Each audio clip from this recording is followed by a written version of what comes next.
Baik, assalamualaikum warahmatullahi wabarakatuh. Di sini kami dari kelompok 4 akan menjelaskan sedikit tentang judul makalah kami, yaitu jual beli. Yang pertama itu pengertian jual beli. Jual beli berdasarkan masdar, yaitu bai, yang artinya memberi dan memiliki. Sedangkan menurut syara, jual beli adalah tukar menukar harta dengan harta benda lainnya untuk memberikan atau untuk memiliki dan memberikan suatu kepemilikan. Berdasarkan istilah, jual beli adalah tukar menukar harta dengan harta benda lainnya berdasarkan pendapat dan cara-cara yang ditetapkan oleh syara. Sedangkan jual beli menurut para ulama, yang pertama menurut mazhab Hanafi. Menurut mazhab Hanafi, jual beli adalah pertukaran harta benda dengan harta lainnya berdasarkan cara khusus yang telah diperbolehkan syara ataupun syarat yang telah disepakati.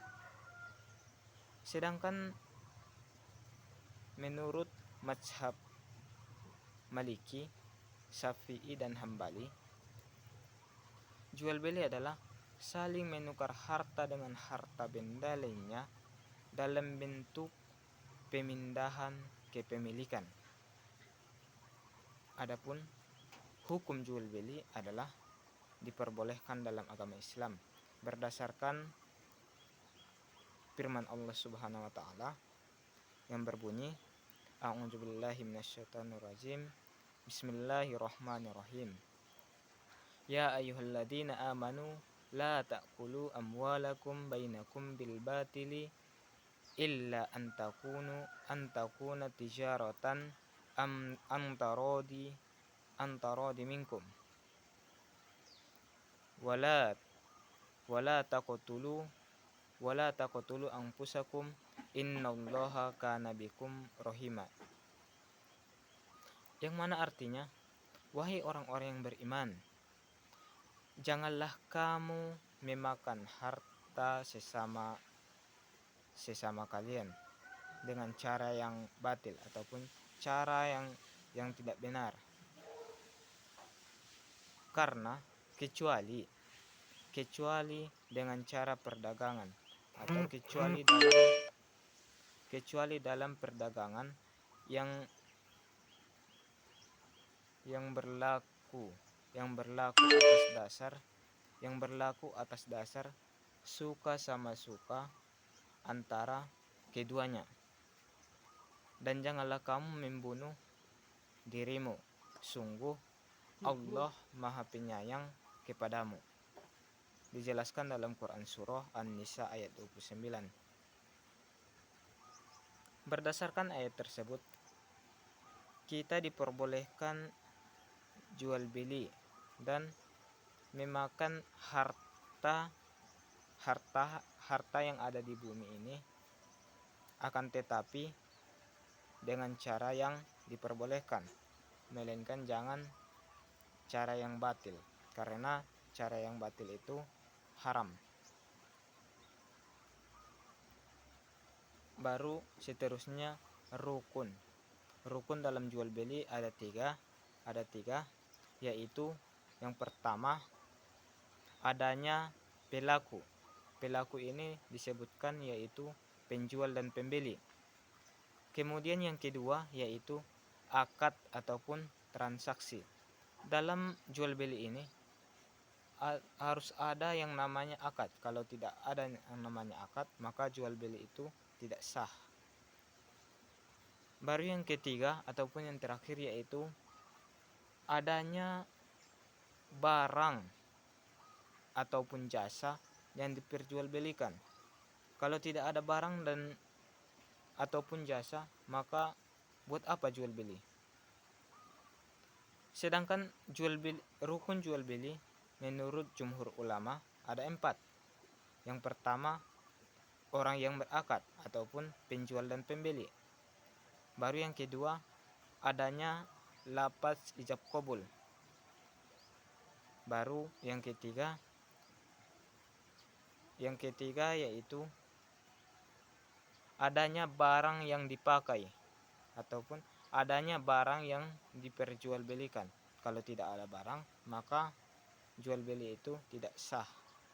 Baru yang keempat ataupun yang terakhir menurut jumhur ulama, rukun jual beli, barang tersebut memiliki nilai ataupun manfaat ataupun nilai untuk menukar barang yang satu dengan barang yang lainnya.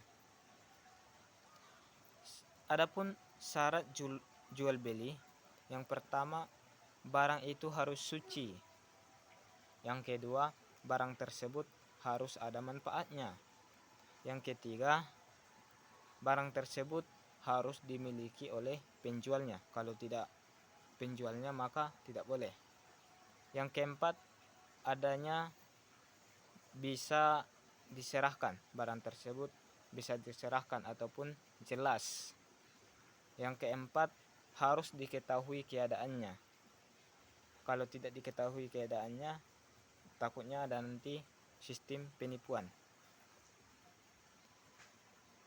Adapun syarat sah jual beli dalam Islam yaitu yang pertama, syarat sah bagi penjual dan pembeli yaitu yang pertama, penjual dan pembeli itu harus balik, berakal agar tidak mudah kena tipu. Baru yang kedua, dalam jual beli itu harus Islam. Kalau tidak Islam, takutnya nanti barang tersebut tidak halal. Baru yang ketiga, adanya benda ataupun barang. Kalau tidak ada benda ataupun barang, apa yang mesti kita perjualbelikan. Yang keempat yaitu barang tersebut tidak mubazir dan tidak ada unsur paksaan terhadap penjual dan pembeli. Baru selanjutnya macam-macam jual beli.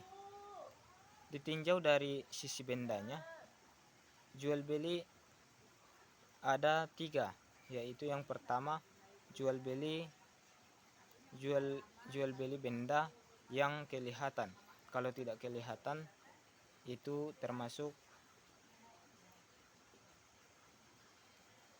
tidak termasuk macam-macam jual beli. Baru yang kedua itu disebutkan sifat-sifatnya dalam perjanjian seperti sistem pemesanan ataupun jual beli online. Baru yang ketiga ataupun yang terakhir yaitu jual beli yang tidak ada. Jual beli yang tidak ada ini ataupun tidak jelas barangnya sangat diharamkan atau tidak boleh ataupun dilarang dalam agama Islam. Baru selanjutnya macam-macam jual beli ditinjau dari subjeknya. Yang pertama, jual beli barang dengan barang atau disebut juga dengan sistem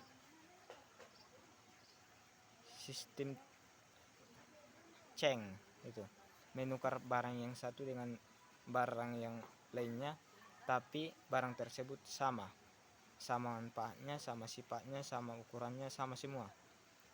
Baru yang kedua, jual beli